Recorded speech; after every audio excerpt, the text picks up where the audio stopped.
अस्सलाम वालेकुम, मैं हूं रेहान तारिक और आप देख रहे हैं दास्ताक। तहरीक इंसाफ इस वक्त शदीद किस्म की टूट फूट का शिकार है। 9 मई के साने के बाद इस जमात का बाकी रहना एक मुआवजा ही हो सकता है। इस डूबती कश्ती से एक एक करके तमाम मुसाफिर ही छलांगे लगा रहे हैं, लेकिन इस कश्ती का मल्ला आज भी मुज़ाकरात करने और कोई राह निकालने की आस लगाए बैठा है।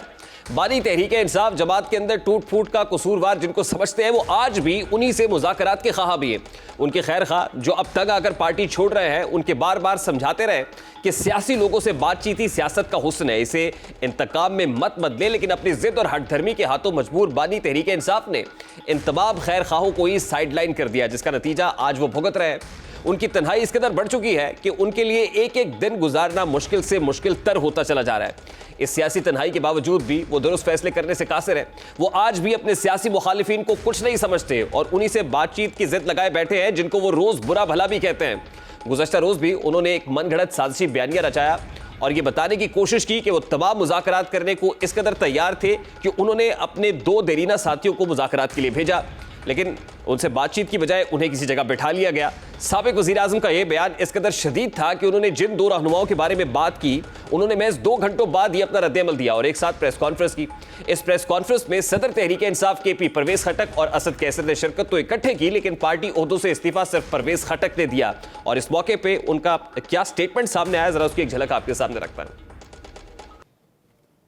मैंने सोच विचार के बाद फैसला किया कि चूँकि सियासी माहौल इस मुल्क पे इस वक्त बहुत ख़राब है और इस माहौल में मेरे लिए चलना बड़ा मुश्किल है, तो मैंने अपने दोस्तों से राय ली और मैंने फैसला किया कि इस वक्त मैं पार्टी का ओहदा छोड़ता हूँ सदारत, और बाकी दोस्तों और पार्टी वर्कर से सलाह मशवरा करके आइंदा का लाइम करूँगा।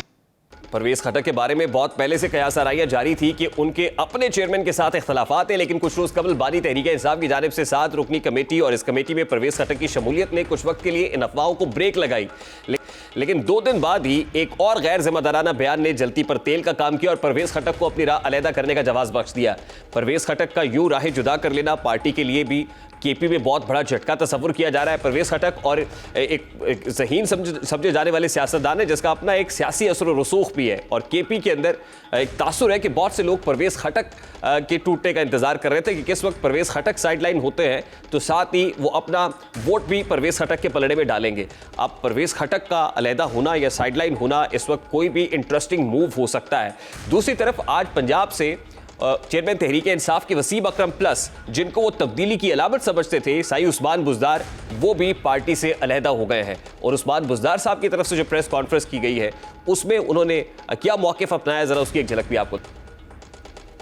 मेरे ख्याल में पाकिस्तान का कोई भी शहरी नहीं होगा जो इन वाक़यात की मज़म्मत न करे। हम अपने मुल्क की जो फौज है, हम हमेशा उनके साथ खड़े रहें और इंशाअल्लाह आइंदा भी उनके साथ ही खड़े रहेंगे। जो मुल्क की मौजूदा सूरत हाल है उसके पेश नज़र हमने हमेशा शराफत की सियासत की है और उसको फ़रोग़ दी है, और आजकल की जो सियासी सूरत हाल जो आप लोगों के सामने है उसके पेश नज़र मैं सरेदस्त सियासत से अपनी दस्तबरदारी का फैसला करता हूँ। अब उस्मान बुज़दार तब्दीली की अलामत थी, जिनके चेयरमैन तहरीक इंसाफ ने 3 बरस तक हर तरह के इख्तलाफात मोल लिए, एस्टैब्लिशमेंट से बिगाड़ी, पार्टी के सीनियर रहनुमाओं को नाराज़ किया, और आज अलकादे ट्रस्ट केस के अलावा जितने भी करप्शन केसेस हैं उनमें फराह गोगी, बुश्रा बीबी, एहसन जमील गुजर के साथ उस्मान बुज़दार का नाम सरे फहरिस्त है। आज उस्मान बुज़दार ने बगैर गिरफ्तार हुए कोई भी मुश्किल का सामना किए बगैर अपने उस मोहसिन का साथ छोड़ दिया है जिसने उसके लिए सर धड़ की बाजी लगाई और तमाम तर मुखालिफत मोल की थी। दूसरी जानिब गुज़श्ता रोज़ की ड्रामाई गिरफ्तारी के बाद आज परवेज इलाही को अदालत पेश किया गया, जहां हैरत अंगेज तौर पर अदालत ने पहली ही समात में उनके खिलाफ मुकदमे को डिस्चार्ज कर दिया। उनकी इस मुकदमे में रिहाई काफ़ी साबित नहीं हुई क्योंकि एंटी करप्शन पुलिस ने उन्हें गुजरावाला में दर्ज एक और मुकदमे में धर लिया है। आज जब परवेज इलाही को अदालत में पेश किया गया तो उन्होंने मीडिया से गैर रस्मी गुफ्तगू की, जिसमें उन्होंने 9 मई के वाक़यात की मज़म्मत की। वो हमेशा से इस्टेब्लिशमेंट के हामी रहे। मुझे अपनी अदलिया पर भरोसा है और जहाँ तक वाजिब पाकिस्तान है मैं शुरू से ही उनका हामी रहा हूँ। सियासत में बड़ी तेजी से जोड़ तोड़ का अमल जारी है और सियासी सिचुएशन इस वक्त क्या है, पल्स क्या बता रही है, बात करेंगे। सीनियर सहाफ़ी तज्ज़ियाकार सुहेल वड़ाइच साहब ने भी ज्वाइन किया है। अस्सलाम वालेकुम सुहेल वड़ाइच साहब, बहुत बहुत शुक्रिया आपके वक्त के लिए। सबसे पहले तो बड़ा सादा सा सवाल है, हालात और वक्त ने यह साबित कर दिया है कि इमरान खान की कबूलियत तो नहीं है, लेकिन कबूलियत ना होने के बावजूद मकबूलियत भी तो नीचे नहीं आ रही है। इसकी क्या वजह दिखाई देती है आपको? जी, वोट बैंक जो है बड़ी मुश्किल से बनता है और बड़ी मुश्किल से ख़त्म होता है। आप अगर माजी में देखें कि पीपल्स पार्टी जो है 77 में भुट्टो साहब को मार्शल लॉ के ज़रिए रुखसत किया गया और 88 तक आप देखें कि उनका वोट बैंक कायम रहा। दरमियान में जो है वो इलेक्शन भी हुआ गैर जमाती, कई जो थे वो बल्दियाती इंतखाब हुए, लेकिन वो नहीं वोट टूटा और 88 में फिर अक्सरियत पीपल्स पार्टी ने ले ली और अभी तक आप देखें सिंध के अंदर उनका वोट बैंक कायम है। इसी तरह नवाज़ शरीफ का वोट बैंक पंजाब में आप देखें कब से कायम रहा और ये 2018 तक में भी वो नज़र आता है और अब आके इमरान खान ने उसको चैलेंज किया उस वोट बैंक को, वगरना उसको चैलेंज करने वाला ही कोई नहीं रहा था, पीपल्स पार्टी भी ख़त्म हो गई। सर वोट बैंक तो मौजूद है, मकबूलियत भी कम नहीं हुई, तो माइनस इमरान खान अमली तौर पर मुमकिन है? जी नहीं, मेरा ख्याल है कि वोट बैंक रहेगा, सिर्फ इससे ये होगा, ये जो इलेक्टेबल्स अगर निकल जाएंगे तो इक़्तिदार तक पहुंचना मुश्किल हो जाएगा, क्योंकि जो इक़्तिदार तक पहुंचने का फार्मूला है वो यही है कि इलेक्टेबल प्लस वोट बैंक। तो अगर इनमें से एक भी चीज़ निकल जाए तो फिर इक़्तिदार तक पहुंचना मुश्किल हो जाता है। लेकिन इमरान खान साहब तो समझते हैं कि आज उन्हें इलेक्टेबल्स की जरूरत नहीं है, वो इलेक्टेबल्स के बगैर ही जीत जाएंगे। मेरा ख्याल है कि वो इसके बावजूद जीत तो जाएंगे लेकिन इतना नहीं जीतेंगे कि वो इक़्तिदार तक पहुंच सकें। ये जो लोग अब इमरान खान साहब को छोड़ रहे हैं, जैसे उस्मान बुज़दार जिनको वो वसीम अकरम प्लस कहते थे, या रात परवेज़ खटक ने एक प्रेस कॉन्फ्रेंस की और ओहदे से मुस्ताफ़ी हो गए, इस तरह जितने नामी गिरामी हैं, फवाद चौधरी और दीगर बड़े बड़े बुर्ज जो उल्टे हैं, आपको लगता है कि ये डेंट डाल रहे हैं पीटीआई को? जी डेफिनेटली, हर एक का अपना वोट बैंक है और एक मॉरल असर भी होता है। दूसरा, लोग ताकत का तवाज़न भी देखते हैं, इलेक्शन में भी ये देखा जाता है, जो फ्लोटिंग वोट होता है उसको पता होता है कि हमने ताकत के तवाज़ुन के साथ जाना है। तो सर ताकत का तवाज़ुन इस वक्त किस तरफ है, यानी वो उस पलड़े का झुकाव इस वक्त किस तरफ दिखाई दे रहा है? ताकत का तवाज़ुन देखें, इस वक्त तो ताकत का तवाज़ुन जो है वो नून के हक में है या पीडीएम के हक में है। ज़ाहिर है पीटीआई जो है वो इस वक्त तो ऐसे लगता है कि मुश्किल में है और उसके ऊपर ज़ाहिर है एक तरफ पुलिस पकड़ने की कोशिश कर रही है, उसके रहनुमाओं को दबाव भी है, दूसरा 9 मई की उनकी से गलती भी हो गई, पॉलिटिक्स भी गलत चल गई, असम्बलियाँ भी गलत तोड़ी गई, ये सारी गलतियाँ जो है अब उन्हें हांट कर रही हैं और उसका उन्हें नतीजा भुगतना पड़ रहा है। देखिए ना, as far as Punjab is concern, अगर पाकिस्तान तहरीक इंसाफ का वोट बैंक डिस्टर्ब होगा या वोट डिस्ट्रीब्यूट होगा तो इससे पाकिस्तान मुस्लिम लीग नून को कैसे फ़ायदा पहुंचेगा? पीपल्स पार्टी तो गेन कर सकती है और आसिफ अली जरदारी साहब भी कोशिश कर रहे हैं, 24 लोग भी टूट के पाकिस्तान पीपल्स पार्टी के अंदर आ गए, लेकिन इससे तो नून लीग मुतासिर होती हुई दिखाई दे रही है। सर देखिए, जो वोट बैंक है ज़्यादातर पार्टियों का वो शहरों के अंदर होता है, देहात के अंदर तो धड़े होते हैं, ग्रुप होते हैं, तो वो अपने इलेक्टेबल्स के साथ चले जाते हैं, लेकिन जो छोटा सा टाउन भी है वहाँ पे पार्टियों का वोट बैंक होता है। तो बुनियादी बात यह है कि मैंने जैसे पहले कहा कि जो जीतने का फार्मूला है वो ये है वोट बैंक प्लस इलेक्टेबल। अगर आप इलेक्टेबल निकाल लें तो ज़ाहिर है 15-20 हज़ार वोट वो अपना साथ ले जाता है अपने धड़े का, और इसी तरह अगर जो है 18% 20% जो है वो पार्टी का वोट होता है, कि वो डिपेंड करता है कि अब तहरीक इंसाफ का कितना है, ज़ाहिर है कोई सर्वे तो नहीं हुआ कितने % है, लेकिन वो जो है उससे में भी फ़र्क पड़ेगा। जो ताकत के तवाज़ुन के साथ लोग चलते हैं, जो लोग देखते हैं कि कौन इक़्तिदार में आ रहा है, वो ज़ाहिर है पीटीआई को छोड़ जाएंगे। यानी आप समझते हैं कि इलेक्टोरल पॉलिटिक्स में अभी भी इलेक्टेबल्स एक हकीकत है, यानी मुल्क में 1.5-2 दर्जन का रेवड़ है, उसको हाँक के जिस तरफ भी ले जाएंगे वो पलड़ा मजबूत हो जाएगा और उसकी कामयाबी की जमानत बनेंगे। जी डेफिनेटली ये रहेगा जी, ये इलेक्टेबल्स हर जगह पे इम्पॉर्टेंट होते हैं, उनका एक ज़ाती असर रसूख होता है, धड़ा होता है, ग्रुप होता है, और पाकिस्तान ख़ासकर देहाती इलाकों में तो लोग धड़ों में बटे हुए हैं, इस तरह से वो सियासी जमात भी अपने धड़े के साथ ही बदल लेते हैं। देखिए सुहेल साहब, आपको नहीं लगता कि चेयरमैन तहरीक इंसाफ का पर्सनली जो फैक्टर है उनको सियासत से आउट करना, लाइक डिस्क्वालीफाई कर दे, या फिर मिलिट्री कोर्ट के अंदर ट्रायल चलाने की बात हो रही है, जमात को बैन कर दे, ये किए बगैर भी आप ये समझते हैं कि पीटीआई इक़्तिदार में नहीं आ सकती? नहीं, देखें, एक सवाल यह है कि इन चीज़ों से तो इमरान को फ़ायदा पहुंचेगा, अगर उसके ख़िलाफ़ फ़ौजी अदालत भी चलाएंगे या उसको नायल भी करेंगे, वोट बैंक नहीं इससे कम होगा, लेकिन बुनियादी बात है कि ये जो वोट बैंक है ये सिर्फ इक़्तिदार में लेके जाने के लिए काफ़ी नहीं। इक़्तिदार में वही जो मैं कहता हूँ कबूलियत होती है। कबूलियत जो है वो यही है कि आपको इलेक्टेबल्स मिल जाते हैं, आपको सपोर्ट मिल जाती है और फिर आप अपने वोट बैंक को इलेक्टेबल्स के साथ मिला के जीत जाते हैं। गुज़श्ता रोज़ भी इमरान खान साहब के बकौल उन्होंने 2 नुमाइंदों को मुज़ाकरात के लिए इस्टेब्लिशमेंट के पास भेजा था और फिर उन्होंने कहा जी वो सेफ कस्टडी में थे। फिर हमने परवेज़ खट्टक की एक प्रेस कॉन्फ्रेंस सुनी, बड़ी मुख्तसर थी और सवाल जवाब भी नहीं लिए, जिसमें उन्होंने कहा कि वो PTI KP के सदर के तौर पर अपने ओहदे से मुस्ताफ़ी होते हैं। इस डेवलपमेंट को कैसे देखते हैं? क्या चेयरमैन तहरीक इंसाफ अभी भी वो समझते हैं कि कोई इस्टेब्लिशमेंट से मुज़ाकरात हो सकते हैं, कोई राह निकल सकती? देखिए, परवेज़ खट्टक जो थे वो हमेशा से एस्टेब्लिशमेंट के करीब रहे हैं। फवाद चौधरी साहब भी हमेशा एस्टेब्लिशमेंट के करीब रहे हैं। असद उमर के वालिद जर्नैल थे। ये सारे वो लोग हैं जिनके जाने से ये लग रहा है कि बहुत शदीद नाराज़गी पाई जाती है एस्टेब्लिशमेंट है। इसी वजह से वो समझते हैं कि हम इसको चूँकि ठीक नहीं कर सकते, इसलिए वो ओहदे छोड़ रहे हैं। तो आपको क्या लग रहा है ये जो ओहदे छोड़ रहे हैं, ये जा रहे हैं, ये अल्टीमेटली कहाँ रीग्रुप होंगे?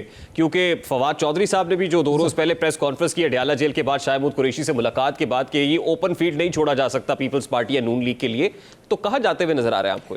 ये जाहिर है ये कोई नया ग्रुप बनेगा, नई पार्टी बनेगी।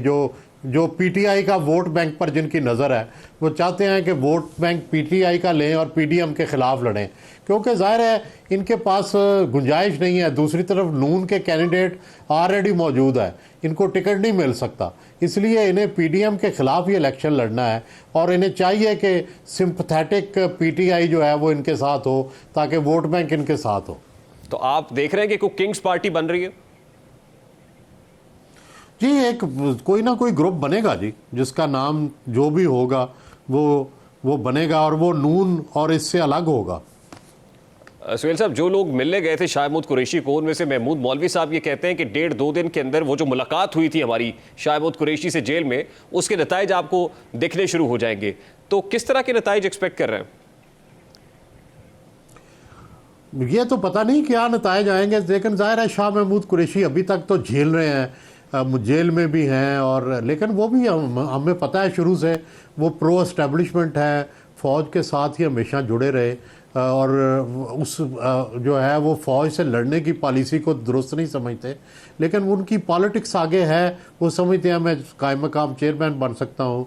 अगर इमरान खान नायल होते हैं तो जाहिर है उनका चांस है कि और उनको नॉमिनेट भी कर दिया इमरान खान ने, तो इसलिए मेरा ख्याल है कि हो सकता है कि वो कन्विंस करें एस्टेब्लिशमेंट को मुझे मजबूर ना किया जाए, मुझे रहने दिया जाए। देखिए, शाहमूद कुरैशी का केस भी बड़ा मुख्तलिफ लग रहा है। बाकी जिनको डिटेन किया गया था, एक पैटर्न तो है कि प्रेस कॉन्फ्रेंसेस आती हैं, वो पार्टी से डिस्कस करते हैं, पार्टी चेयरमैन से डिस्कस करते हैं, अलहदा हो जाते हैं। लेकिन शाहमूद कुरैशी की डिटेंशन को अब काफ़ी रोज़ हो गए हैं, तो क्या देख रहे हैं कि क्या ये भी कोई पीछे से कोई गेम हो सकती है, कोई बातचीत हो रही है कि अल्टीमेटली वो सेकेंड इन कमांड होंगे चेयरमैन तहरीक इंसाफ के बाद? डेफिनेटली बातचीत तो हो रही होगी, लेकिन किस नोयत की हो रही है, क्या उसका नतीजा निकलता है, ये तो वक्त ही बताएगा। सुहेल साहब, चेयरमैन तहरीक इंसाफ के बाद दूसरा ये है कि फवाद चौधरी और महमूद मौलवी और जो है वो रावलपिंडी वाले जो हैं वो अगर मिले हैं तो जाहिर है एस्टेब्लिशमेंट की इजाज़त से मिले होंगे ना शाह महमूद को, और शाह महमूद की भी कॉन्सेंट होगी, तो मिलना तो जाहिर है बगैर कॉन्सेंट के नहीं हो सकता। तो ये फवाद चौधरी, इमरान इस्माइल या महमूद मौलवी जो गए हैं, आपको क्या लगता है कि ये जहांगीर तरीन के साथ भी, क्योंकि ऑन बोर्ड है, फैसल वोटा से भी मुलाकात हो गई थी, तो ये जो प्रेशर ग्रुप बन रहा है या जो किंग्स पार्टी बन रही है, क्या ये उस तरफ जाएंगे या फिर पाकिस्तान तहरीक इंसाफ में माइनस इमरान खान चल सकता है? मेरा ख्याल है कि इनका इरादा यही होगा कि ये तरीन ग्रुप में मेरा नहीं ख्याल जाएंगे। मेरा उसकी वजह यह है कि तरीन ग्रुप के पास जो है वो वोट बैंक नहीं है, और फवाद जो है या महमूद मौलवी या ये वो सबको पता है कि हम वोट बैंक के बगैर जो है वो नकारा है, इसलिए इन पर इनकी जो नज़र है वो PTI के वोट बैंक पर है कि किसी तरह जो है वो इमरान के बगैर वो वोट बैंक हासिल कर सकें।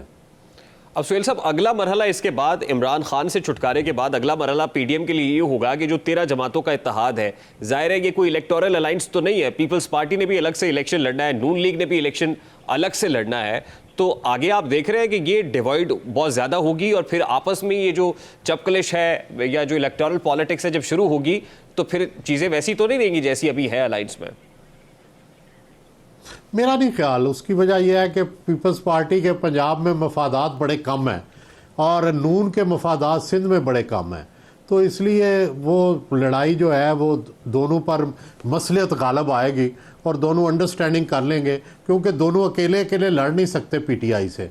जितनी देर तक ये इकट्ठे नहीं रहते, पीटीआई जो है अगर इकट्ठे रहे तो पीटीआई पर गलबा हासिल रहेगा, अगर अलग अलग हो गए तो पीटीआई जो है वो छा जाएगी। ये बड़ी इंपॉर्टेंट बात आप कर रहे हैं कि इनको इकट्ठे रहना पड़ेगा पीटीआई से मुकाबला करने के लिए। इकट्ठे रहने के लिए कोई ना कोई बार्गेन भी तो होगा या एंगेजमेंट भी तो होगी कि अभी इत्तेहादी हुकूमत के वजीर आजम पाकिस्तान मुस्लिम लीग नून के शहबाज शरीफ साहब, आगे क्या होगा? मेरा ख्याल है कि कर लेंगे सेटलमेंट। इस वक्त इनके बड़े अच्छे तल्लुकात जा रहे हैं और दूसरी तरफ इन्हें नज़र आता है कि पीटीआई आ गई तो वो क्या असर करेगी इनको, तो इसलिए ये इकट्ठे रहेंगे। लेकिन उसके लिए फिर नून लीग को, पीपल्स पार्टी को भी तो कुछ देना पड़ेगा। अभी पीपल्स पार्टी की सेंटर के अंदर उतनी प्रपोर्शन नहीं है जितनी पाकिस्तान मुस्लिम लीग नून इंजॉय कर रही है। मेरा ख्याल है कोई कॉम्प्रोमाइज़ हो जाएगा, कोई ऐसी बात नहीं है। लेकिन आपको लगता है कि अभी इस अरेंजमेंट पे कोई बात नहीं हुई, ये प्लान अभी होना बाकी है? ये होना बाकी है, हो जाएगा। मेरा नहीं ख्याल इसमें डिफ़िकल्टी है। जिस तरह हुकूमत में इकट्ठे चल रहे हैं वो इसी तरह आप इलेक्शन में भी इकट्ठे चल जाएंगे। तो सुहेल साहब, बजट के बाद आप देख रहे हैं कि असेंबलीज रेजोल्यूशन की तरफ जाएं, इलेक्शन अनाउंस हो? जी, और तो कोई रास्ता नहीं है, फिलहाल तो यही रास्ता नज़र आता है। आप देख रहे हैं कि अक्टूबर में इंतखाबात का बिगल बच जाएगा फाइनली? मेरा ख्याल है कोई अगर कोई नागहानी सूरत हाल ना हुई तो ये करना पड़ेगा। और उसके लिए नून लीग को पॉपुलर नैरेटिव बिल्ड करने के लिए मियां नवाज शरीफ साहब तो चाहिए होंगे वतन में, तो उनके हवाले से भी जी नवाज शरीफ के बगैर इलेक्शन नहीं नून लड़ सकती। उनको चाहिए मियां नवाज शरीफ ही इलेक्शन जिता सकते हैं। लेकिन अभी तो उनकी कोई पिटीशन भी कोर्ट में नहीं आई है उनके केसेस के खिलाफ और फिर नाअहली का दाग धोने के लिए भी। इलेक्शन से पहले वो आ जाएंगे डेफिनेटली। सुहेल साहब, लास्ट बट नॉट लीस्ट, इस वक्त इस्टेब्लिशमेंट के साथ बड़ी मुखासमत रही है मियां नवाज शरीफ की भी और फिर उनकी साहबजादी की भी, तो नून लीग के अंदर एक तो तासुर ये है कि शहबाज शरीफ काबिल कबूल है पावर ब्रोकर्स को भी, ये ताकतवर हलकों को भी। जब नवाज शरीफ आ जाएंगे तो ये काबिल कबूल होंगे या उनकी साहबजादी सिस्टम के अंदर काबिल कबूल होंगी? मेरा ख्याल है काफ़ी हद तक जो मिलिट्री इस्टेब्लिशमेंट है उनसे तो उनके तल्लुकात बहाल हो चुके हैं, ऐसे लग रहा है कि ज़ाहिर है इसमें शहबाज शरीफ ने पुल का किरदार अदा किया होगा, लेकिन जो अदालती इस्टेब्लिशमेंट है उसके साथ मामला उनका जो है वो अभी तक ख़राब है और वो ठीक नहीं हो सका। तो वो मामला सितंबर के बाद ठीक हो जाएगा सर? ये अंदाज़ा है कि ठीक हो जाएगा, मेरा ख्याल है उसी पे कर रहे हैं, इंतज़ार कर रहे हैं। बहुत बहुत शुक्रिया सीनियर सहाफ़ी तज्ज़ियाकार सुहेल वड़ाइच साहब हमारे साथ मौजूद थे। -1 फार्मूला कितना काबिल अमल है, ये हकीकत है या फसाना, इस पर बात करेंगे इस ब्रेक के बाद। पाकिस्तान तहरीक इंसाफ के मुनहरिफ रहनुमा महमूद मौलवी हमारे साथ मौजूद होंगे। ब्रेक के बाद हमारे साथ रहिएगा।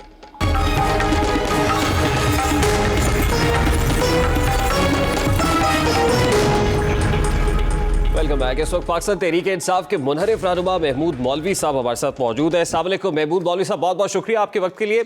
सबसे पहले तो ये कहिएगा कि 2 रोज़ पहले शाह महमूद कुरैशी से मुलाकात के लिए आप अडियाला जेल पहुंचे, आपके साथ फवाद चौधरी, इमरान इस्माइल और उनके साथ साथ आबिर कयानी भी थे। इस मुलाकात का एजेंडा क्या था महमूद मौलवी साहब?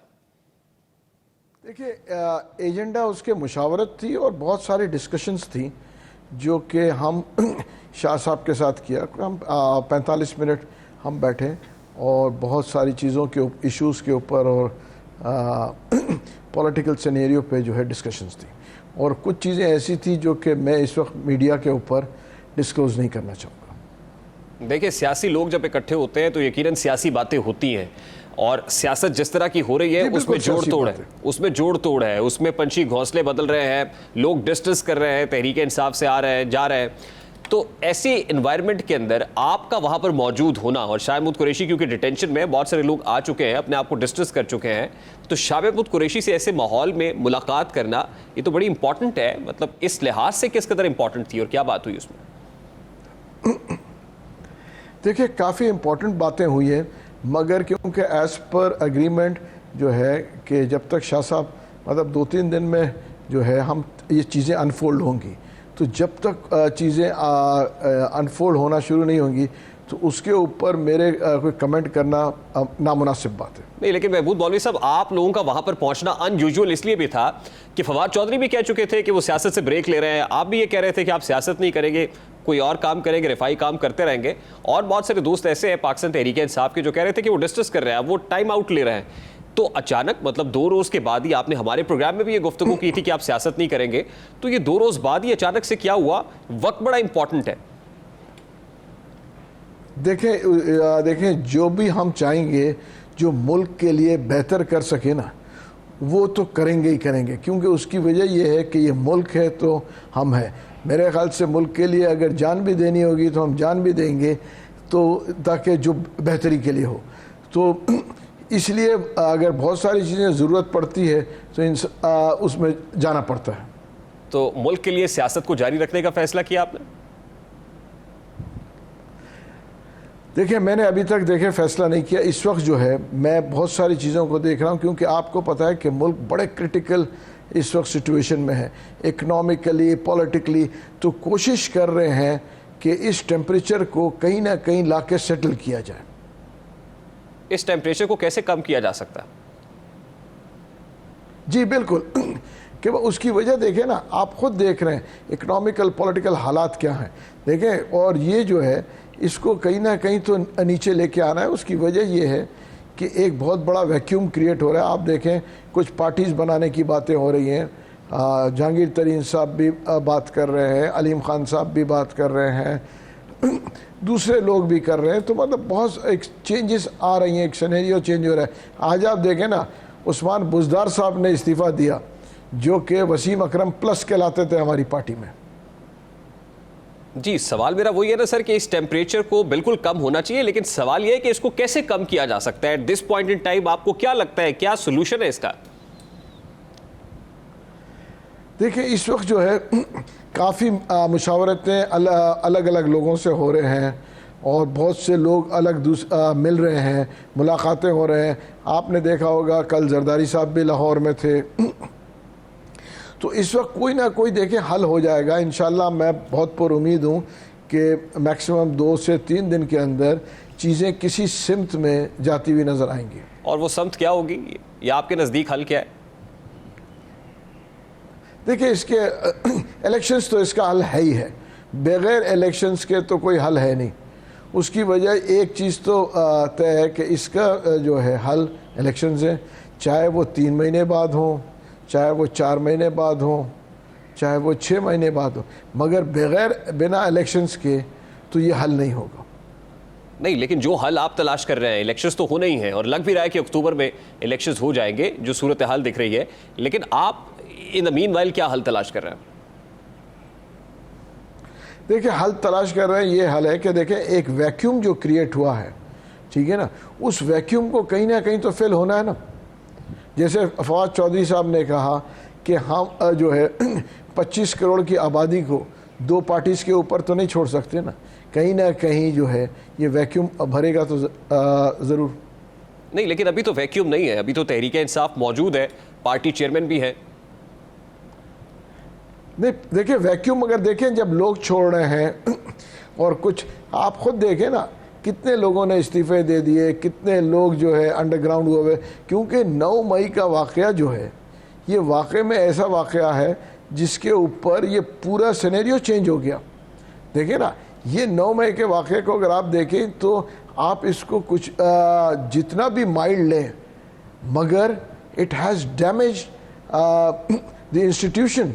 आप उसके वजह ये है कि मुल्क के जो ये अफवाज है, ये मुल्क के लिए रीढ़ की हड्डी का काम देते हैं। अगर हम इसको डैमेज करने की कोशिश करेंगे, चाहे कोई भी पार्टी हो, तो आप मुल्क को डैमेज कर रहे हैं। देखें, जो चीज़ें वहाँ हुई हैं, ये तो दुश्मन के भी नहीं कर सकते थे। नहीं, ये बिल्कुल दुरुस्त कह रहे हैं। देखिए, ये बिल्कुल दुरुस्त बात है। साढ़े 9 महीने ही असल में आपको ट्रिगर किया कि आप तहरीक इंसाफ से डिस्टेंस हो जाएं, लेकिन मैं ये पूछ रहा हूं कि उसके बाद अचानक से अब आप ये सोच रहे हैं कि नहीं, हमारे डिस्टेंस होने से या सियासत से दूर होने से वैक्यूम बन जाएगा, तो क्या आप दोबारा से प्रैक्टिकल पॉलिटिक्स में आ रहे हैं? इस वैक्यूम को छोड़ के आपने समझा कि गलती हुई है, नहीं हमें वैक्यूम या रास्ता खाली नहीं छोड़ना चाहिए, सियासत करनी चाहिए। अगर करनी है तो फिर किस प्लेटफॉर्म से करेंगे?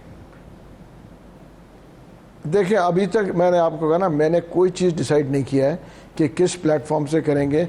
उसकी वजह यह है कि हर जगह मुशावरतें चल रही है। मैं ये भी कहूँगा, मुझे जो है पीपल्स पार्टी से भी मुझे ऑफ़र है, इसमें कोई शक नहीं है, ठीक है ना। मुझे दूसरी पार्टी से भी ऑफ़र है। तो ये देख रहे हैं कि देखिए, जो मुल्क के मफाद में हो, मुल्क के इंटरेस्ट में हो, तो वहीं पे आदमी देखेगा जो बेस्ट इंटरेस्ट ऑफ पाकिस्तान। आपके नज़दीक best interest of the country क्या है? देखिए, best interest of the country ये है कि एक तो स्टेबिलिटी आ जाए पॉलिटिशियंस के बीच में, और ये हम ये माइंडसेट चेंज कर दें कि जब हम हुकूमत में होते हैं हमारे अफवाज ठीक होते हैं, जैसे ही चाहे कोई भी पार्टी हो, जैसे ही हुकूमत से उतरते हैं हम जो है ब्लेम करना जाते हैं। सारी पार्टीज़ की बात कर रहा हूँ, हम ब्लेम करते हैं आर्म फोर्सेस को।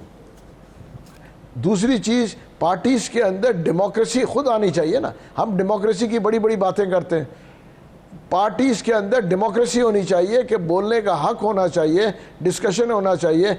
99% पॉलिटिकल पार्टीज़ में it's a one man show. और हाल ही में पाकिस्तान तहरीक इंसाफ के चेयरमैन ने जो कुछ किया, यकीनन आपका उससे बड़ा इख्तलाफ है, आप शदीद इख्तलाफ रखते हो और आपको लगता है कि विद इन द पीटीआई भी डेमोक्रेसी नहीं थी। तो अब क्या देख रहे हैं? क्या पीटीआई से दोबारा सफ़र मुमकिन है? पीटीआई बरकरार रह सकती है, या आप समझते हैं कि पैरेलल कोई ऐसा प्लेटफॉर्म बनाना चाहिए, कोई पैरेलल पॉलिटिकल पार्टी बना रहे हैं? भाई देखें, खान साहब ने खुद कहा था कि देखें कि जी अगर देखें, क्योंकि खान साहब के ऊपर बहुत सारे केसेस भी चल रहे हैं और अलग अलग इश्यूज़ हैं, तो खान साहब ने ये भी कहा था कि अगर मेरे को पॉलिटिकली कोई प्रॉब्लम होता है तो शाह महमूद कुरैशी को वो हैंड ओवर करेंगे। तो आपको लगता है कि शाह महमूद कुरैशी इमरान खान के बगैर कुछ कर सकते हैं? क्योंकि वोट बैंक तो खुद इमरान खान कहते हैं कि मेरा ही है और मैं जिसको कहूंगा उसको वोट डालेंगे लोग, जिसको कहेंगे नहीं तो वहां पर लोग नहीं जाएंगे, वोट नहीं कास्ट करेंगे। तो वोट बैंक तो अभी भी उन्हीं का ही है। देखिए, एक चीज़ मैं आपको बताऊं, एक चीज़ होती है वोट बैंक और एक चीज़ होती है इलेक्शंस। इन दोनों में बड़ा फ़र्क है। उसकी वजह यह है, मैं आपको एग्जांपल देता हूं। वोट बैंक तो खान साहब का हमेशा से था, और अभी मैं आपको बताऊं 4-5 महीने पहले इलेक्शन कराची में हुए, खान साहब के वोट बैंक होने के बावजूद हमने मलिर की सीट हारी ना। तो ये कहना कि देखें जी 100% वोट बैंक तो किसी का भी नहीं है। और इलेक्शन में बदकिस्मती इस मुल्क की ये है, 42-45% लोग तो वोट देने जाते हैं। जब 45% लोग वोट देने जाते हैं तो आप देखें ना, मैं खुद जो इलेक्शन जीता था, अगर आप रियलिटी में देखें 5.5% उस इलाके के वोटर्स के वोट से मैं MNA बना हूँ। 5.5%। नहीं, लेकिन मेरा बड़ा सादा सा सवाल है ना आपसे सर, कि फिर क्या पीटीआई के जो स्टॉन्ट सपोर्टर्स हैं, जो कुछ आपने पीटीआई के बारे में कहा और उससे इजहार लाताल्लुकी कर दिया वो कह के, उसके बाद जो पीटीआई के स्टॉन्ट सपोर्टर्स हैं वो आपको कबूल करेंगे या आपको वोट देंगे? देखिए, मैं ये तो नहीं कह रहा हूँ कि मैं इस वक्त पीटीआई में जा रहा हूँ या मैं पीटीआई से इलेक्शन लड़ रहा हूँ। नहीं, लेकिन आप यही तो कह रहे हैं ना कि शाह महमूद कुरैशी को कमान सौंप देनी चाहिए पीटीआई की। नहीं, मैं तो देखिए, मैं अपनी बात तो देखिए ना, आपने मेरा सवाल किया, मैं जो है देखिए ना, एक दफ़ा देखिए ना, मैं जो आप बात कर रहे हैं, देखिए शाह महमूद, मैं तो ये कह रहा हूँ, आप बात करें, जनरल बात कर रहा हूँ कि शाह महमूद को देखिए, एक चीज़ तो मैं बता दूँ, अलग अलग ऑफ शूट्स तो आएंगे ही आएंगे, इसमें कोई दो राय नहीं है। आपके सामने है ना, MQM था, इतनी पावरफुल पार्टी थी, पूरी कराची जो है एक आवाज़ पे बंद होता था और खुलता था। जब फौज के साथ टकराया गया तो उसके बाद क्या इश्यूज आए, और आज देखें ना, आज MQM के धड़े, और फिर बाद में सब धड़े मिल भी गए। तो ये तो देखें, सियासत में ये चलता रहता है। चलिए महमूद मौलवी साहब, लास्टली एंड वेरी क्विकली, अगर शाह महमूद कुरैशी पीटीआई को कमांड करता है तो ऐसी पीटीआई आपको कबूल होगी? देखिए, मुझे अगर कबूल नहीं होगी, आवाम को तो कबूल होगी। और आवाम देखिए ना, मेरे इंटरेस्ट में तो ये मुल्क है, मेरे जो है इलेक्शन लड़ना जो है बहुत ही इररेलेवेंट हो जाता है। अगर ये मुल्क बेहतर हो जाए और पॉलिटिकल सिनेरियो बेहतर हो जाए तो महमूद मौलवी जैसे मेरे ख्याल से सैकड़ों जो है बेकार लोग हैं। शाह महमूद कुरैशी इसके लिए तैयार है? देखिए, इसके ऊपर मैं कोई कमेंट नहीं करूंगा, इसलिए मैंने आपको कहा ना, ये बेसिकली 2-3 दिन में अनफोल्ड होगा कि कहाँ जा रहा है और कैसे जा रहा है। लेकिन 2-3 रोज में तो तब हो सकता है ना कि जब पार्टी चेयरमैन डिस्क्वालीफाई हो जाए, अलहदा कर दिए जाए या कोई कॉन्विक्शन हो जाए, ये तो तभी मुमकिन है। जब तक वो है तब तक तो ऐसा मुमकिन नहीं है ना? क्यों देखे, हो सकता है वो खुद भी दे दें। आपके पास मिसाल हिस्ट्री पड़ी हुई है, बेनज़ीर साहिबा ने अमीन फ़हीम को दे दिया था। हिस्ट्री तो है ना आपके पास, तवारीख तो इस चीज़ की गवाह है। आपको लग रहा है कि 2-3 रोज में ऐसी सूरत बन सकती है? देखिए, हर चीज़ मुमकिन है, कोई चीज़ नामुमकिन नहीं है। मुमकिनात में से बहुत सारी चीज़ मुमकिन है। कोई सोच भी नहीं सकता था कि पीटीआई जैसी पार्टी जो नॉन वायलेंस पार्टी थी ये जगह आके खड़ी होगी। और ये कुछ लोगों के एडवाइस, मैं कहूँगा रॉन्ग एडवाइस और रॉन्ग मूव की वजह से हुआ है, वरना PTI was known as a non violence party. बहुत बहुत शुक्रिया। महमूद मौलवी साहब हमारे साथ मौजूद थे और मेरा ख्याल है कि अनफोल्ड तो हो गया कि जो लोग शाह महमूद कुरैशी के पास पैगाम लेकर गए थे वो असल पैगाम क्या था और वहाँ से भी क्या जवाब आ रहा है और आने वाले दिनों में किस चीज़ की उम्मीद लगाए बैठे हैं। अभी एक ब्रेक लेंगे और ब्रेक के बाद जब वापस आएंगे खतरनाक बयानिए का खतरनाक अंजाम क्या हुआ है वो आपके सामने रखेंगे। इस ब्रेक के बाद हमारे साथ